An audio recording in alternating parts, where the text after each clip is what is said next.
ನೋಡಿ, ಈ ಬಿಡದಿ ಬ್ಯಾಟಲ್ ಗ್ರೌಂಡ್ನಲ್ಲಿ ಕ್ಷಣಕ್ಕೊಂದು ರಣರೋಚಕ ರಾಜಕೀಯ ತಿರುವುಗಳು ಘಟಿಸುತ್ತಲೇ ಸಾಗ್ತಾ ಇವೆ. ಅದರಲ್ಲೂ ಕೂಡ ಈ ಗಳಸ್ಯ ಕಂಠಸ್ಯ ಎನ್ನುವಂಥ ದೋಸ್ತಿ ಅಂತ ಹೇಳಿಕೊಳ್ಳೋ JDS ಹಾಗೆ BJP ನಡುವೆ ಕೂಡ ಅದು ಯಾಕೋ ಏನೋಪ್ಪ ಈ ಬೆಳವಣಿಗೆಗಳು ಒಂದಕ್ಕೊಂದು ತಾಳೆ ಆಗ್ತಾ ಇಲ್ಲ ಅಂತ ಹೇಳಲಾಗ್ತಾ ಇದೆ.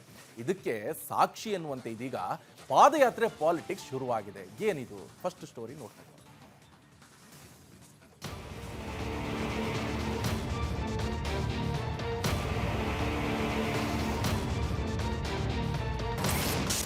ಬಿಡದಿ ಬಡಿದಾಟದಲ್ಲಿ ದೋಸ್ತಿಗಳ ಭಿನ್ನರಾಗ. ಮೇಲ್ನೋಟಕ್ಕೆ ಆಲ್ ಈಸ್ ವೆಲ್, ಒಳಗೊಳಗೆ ಬೆಂಕಿ. ಇದ್ಯಾಕೋ ಒಂಥರ ನಾನೊಂದು ತೀರ ನೀನೊಂದು ತೀರ ಎನ್ನುವಂತಾಗಿದೆ. ಎಲ್ಲ ಸರಿ ಹೋಯ್ತು ಎನ್ನುವಷ್ಟರಲ್ಲಿ ಮತ್ತಿನ್ನೆಲ್ಲೋ ಏನೋ ಎಡವಟ್ಟು ಆಗಿ ಹೋಗಿರುತ್ತೆ ಎನ್ನುವಂತಾಗಿದೆ. ಅಚ್ಚರಿಯಾದ್ರೂ ಇದು ಸತ್ಯ. ಮೇಲ್ನೋಟಕ್ಕೆ ಎಲ್ಲವೂ ಆಲ್ ಈಸ್ ವೆಲ್ ನಂತಿದ್ರು ಒಳಗೊಳಗೆ ಜ್ವಾಲಾಮುಖಿ ಕೊತ ಕೊತ ಕುದಿಯುತ್ತಿದೆಯೇ ಅನ್ನೋ ಗುಮಾನಿ ಮೂಡಿಸುತ್ತಿದೆ. ಹಾಗೆ ನೋಡಿದ್ರೆ ಸರ್ಕಾರದ ವಿರುದ್ಧ ಮೈತ್ರಿಗಳ ಸಂಘಟಿತ ಹೋರಾಟಕ್ಕೆ ನಿಜಕ್ಕೂ ಈಗೊಂದು ಬ್ರಹ್ಮಾಸ್ತ್ರವೇ ಕೈಗೆ ಸಿಕ್ಕಂತ ಸನ್ನಿವೇಶವಿದೆ. ಬಯಸದೇ ಬಂದ ಭಾಗ್ಯ ಎನ್ನುವಂತೆ ಬಿಡದಿ ಟೌನ್ಶಿಪ್ ಸಂಗ್ರಾಮ ನಿಜಕ್ಕೂ ರಾಜ್ಯದಲ್ಲಿ ಸಂಚಲನ ಸೃಷ್ಟಿಸುವ ಹೋರಾಟಕ್ಕೆ ವೇದಿಕೆ ಕಲ್ಪಿಸಿದೆ. ಆದ್ರೆ ಎತ್ತು ಏರಿಗೆ ಕೋಣ ನೀರಿಗೆ ಎನ್ನುವಂತ ಈ ಬಿಜೆಪಿ JDSನದ್ದು ವಿರುದ್ಧ ದಿಕ್ಕಿನ ಪಯಣದಂತೆ ಗೋಚರಿಸುತ್ತಿದೆ. ಅಚ್ಚರಿಯಾದ್ರೂ ಇದು ಸತ್ಯ. ಬಿಡದಿ ಬಡಿದಾಟದಲ್ಲಿ ಒಂದೆಡೆ DKಶಿ ನೇರ ಕುಮಾರಸ್ವಾಮಿ ವಿರುದ್ಧ ಕೈ ತೊಳೆದುಕೊಂಡು ಬೆನ್ನತ್ತಿದ್ದಾರೆ. ಯೋಜನೆ ನಿನ್ನೆದ್ದಲ್ಲ, ಇದು ಕುಮಾರಸ್ವಾಮಿ ಕನಸು ಅಂತ ಹೋದಲ್ಲಿ ಬಂದಲ್ಲಿ ತಿವಿಯುತ್ತಲೇ ಸಾಗಿದ್ದಾರೆ. ಇತ್ತ ಮಾಜಿ ಮುಖ್ಯಮಂತ್ರಿ ಕುಮಾರಸ್ವಾಮಿ ಬಿಡದಿ ವಿಚಾರದಲ್ಲಿ CM ವಿರುದ್ಧ ಒಂಟಿ ಸಲಗದಂತೆ ಹೋರಾಡ್ತಿದ್ದಾರೆ. ಗೆಳೆತನದ ಸಂಬಂಧವಿರೋ ಬಿಜೆಪಿ ನಾಯಕರಾರು ಈವರೆಗೆ HDKಗೆ ಆನೆಬಲ ನೀಡುವಂತ ಸಾಥಂತೂ ನೀಡಿಲ್ಲ. ನಾನು CM ಆಗಿರೋದು ಪಾಪ ಕೆಲವರಿಗೆ ತಡ್ಕೊಳಕ್ ಸಾಧ್ಯನೇ ಆಗ್ತಾ ಇಲ್ಲ, ನಿದ್ರೆ ಬರ್ತಾ ಇಲ್ಲ. ನನ್ನ ಜೈಲಿಗೆ ಕಳಿಸ್ಬೇಕು, ಜೈಲಿಗೆ ಹೋಗೋದಕ್ಕೆ ಎಷ್ಟು ವರ್ಷಗಳಿಂದ ಸಂಚುಗಳು ನಡೀತು ಅನ್ನೋದು ಕೂಡ DKಶಿ ಜೈಲಿಗೆ ಹೋಗುವ ದಿನ ಬಂದೇ ಬರ್ತದೆ ಅಂತ ಹೇಳಿ ನಮ್ಮ ಕುಮಾರಣ್ಣವರು, HDK ಅಂದ್ರೆ ಕುಮಾರಣ್ಣವರು, ಅವರು ಹೇಳಿದ್ದಾರೆ. ನಿಮ್ಮ ಆಸೆಗೆ ಒಳ್ಳೇದಾಗ್ಲಿ, ನಿಮ್ಮ ಹೋರಾಟ ಮುಂದುವರಿಲಿ. ಬಿಡದಿ ಬ್ಯಾಟಲ್ನಲ್ಲಿ ಕುಮಾರಸ್ವಾಮಿ ವಿರುದ್ಧ CM ಪುಂಖಾನುಪುಂಖವಾಗಿ ಆರೋಪ ಮಾಡಿದ್ರು. ನನ್ನನ್ನ ಜೈಲಿಗೆ ಕಳಿಸೋದು ಕುಮಾರಣ್ಣನ ಕನಸು ಅಂತ ಕುಡುಕಿದ್ರು. ವಿಧಾನಸೌಧದಲ್ಲಿ ಕೂತು HDK ವಿರುದ್ಧ ಗುಟುರು ಹಾಕಿದ್ರು DK ಶಿವಕುಮಾರ್. ಈ ವಿಚಾರದಲ್ಲಿ ಕಾಂಗ್ರೆಸ್ ಬಳಗ CM ಪರವೇ ಬ್ಯಾಟ್ ಬೀಸುತ್ತಾ ಬರ್ತಿರೋದು ಗಮನಾರ್ಹ. ಆದ್ರೆ ಇದೇ ಹೊಂದಾಣಿಕೆ ಮೈತ್ರಿಗಳ ನಡುವೆ ಕಾಣದ್ದು ದುರಾದೃಷ್ಟಕರ. ಕುಮಾರಸ್ವಾಮಿ ಪರ ಬಿಜೆಪಿ ನಾಯಕರು ಒಟ್ಟಾಗಿ ಧ್ವನಿ ಎತ್ತದೇ ಇರೋದು ದಳಪತಿಗಳ ಬಳಗದ ಕಣ್ಣು ಕೆಂಪಗಾಗಿಸಿದೆಯಂತೆ.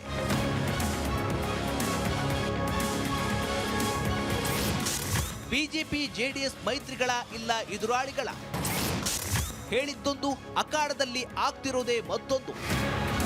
ನಿನ್ನೆಯಷ್ಟೇ ಬಿಡದಿ ಅಖಾಡಕ್ಕೆ ಮಾಜಿ CM ಯಡಿಯೂರಪ್ಪ ಧುಮುಕಿದ್ದು ವಿಶೇಷವಾಗಿತ್ತು. ರೈತ ನಾಯಕ ಅಂತಲೇ ಕರೆಸಿಕೊಳ್ಳೋ ಯಡಿಯೂರಪ್ಪ ಹಸಿರು ಶಾಲು ಹೊದ್ದೆ CM ಆಗಿದ್ದು ಕೂಡ ಇತಿಹಾಸ. ಇತ್ತ ಯಡಿಯೂರಪ್ಪ ಸರ್ಕಾರಕ್ಕೆ ವಾರ್ನ್ ಮಾಡಿ ಹೂಂಕರಿಸಿ ಸದ್ದು ಮಾಡಿದ್ರು. ಆದ್ರೆ ಇಲ್ಲೂ ಕೂಡ ತಾಳಮೇಳದ ಹೊಂದಾಣಿಕೆ ಕೊರತೆ ಎಂತವರ ಕಣ್ಣು ಕುಗ್ಗಿಸುವಂತೆ ಮಾಡಿತ್ತು. ಮೇಲ್ನೋಟಕ್ಕೆ ಜಂಟಿಯಾಗಿ ಹೋಗ್ತಿವೆ, ಇಬ್ಬರದ್ದು ಒಂದೇ ಉದ್ದೇಶ ಅನ್ನೋದು ಮಾತಿಗಷ್ಟೇ ಸೀಮಿತ. ಅಸಲಿಯತ್ತಲ್ಲಿ ಬಿಜೆಪಿ JDS ಬಿಡದಿ ವಿಚಾರದಲ್ಲಿ ಒಂದಾಗಿ ಹೋಗಿದ್ದು ವಿರಳವೇ ಎನ್ನಬಹುದು.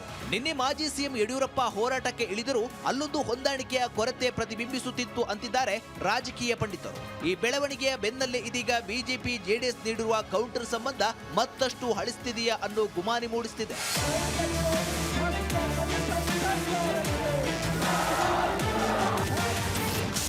ನಾವೇ ಬೇರೆ, ನಮ್ಮ ದಾರಿಯೇ ಬೇರೆ, ನಾವೆಲ್ಲ ಒಂದೇ ಅಂದವರು ಈಗೇನಂತಾರೆ? ನಿನ್ನೆಷ್ಟೇ ಬಿಜೆಪಿ ನಾಯಕರಾದ ವಿಜಯೇಂದ್ರ, ಅಶೋಕ್, ಸುರೇಶ್ ಕುಮಾರ್ ಮೀಟಿಂಗ್ ಮಾಡಿದ್ರು. ಬಿಡದಿ ವಿಚಾರದಲ್ಲಿ ದೊಡ್ಡ ಮಟ್ಟದ ಹೋರಾಟವೊಂದು ಮಾಡ್ತಿದ್ದೀವಿ ಅಂತ ಅಂದಿದ್ರು.